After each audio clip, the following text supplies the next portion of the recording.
সততা এবং সাহসিকতার প্রতীক হিসেবে পরিচিত সরকারি কর্মকর্তা মোহাম্মদ সারোয়ার আলম আবারও তার পেশাগত জীবনের স্বমহিমায় ফিরে এসেছেন। এক সময়ে যিনি ভেজাল বিরোধী অভিযানের জন্য জনগণের কাছে জম হিসেবে পরিচিত ছিলেন, সেই সারোয়ার আলমকে বর্তমান ইউনূস সরকার উপসচিব পদে পদোন্নতি দিয়ে সিলেটের নতুন জেলা প্রশাসক হিসেবে নিয়োগ দিয়েছে। এটি তার দীর্ঘদিনের সততা ও নিষ্ঠার স্বীকৃতি, যা একসময় রাজনৈতিক কারণে বাধাগ্রস্ত হয়েছিল।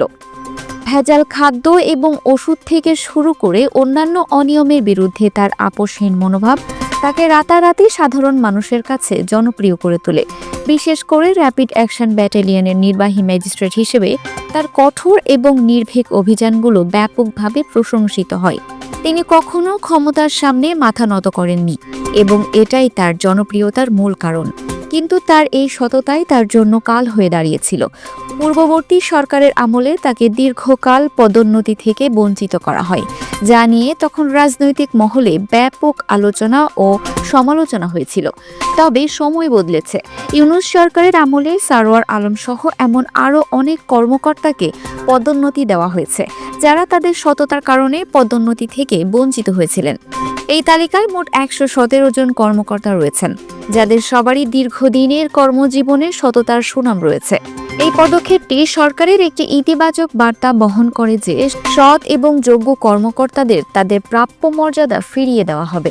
সারোয়ার আলমের সিলেটের জেলা প্রশাসক হিসেবে নতুন দায়িত্ব গ্রহণ শুধু তার জন্য নয়, বরং সাধারণ মানুষের জন্য একটি বড় স্বস্তির খবর।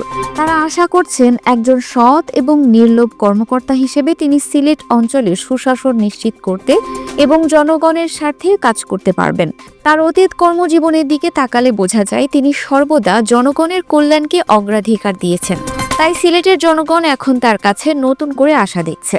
সারোয়ার আলমের এই প্রত্যাবর্তন প্রমাণ করে সততা কখনো বৃথা যায় না।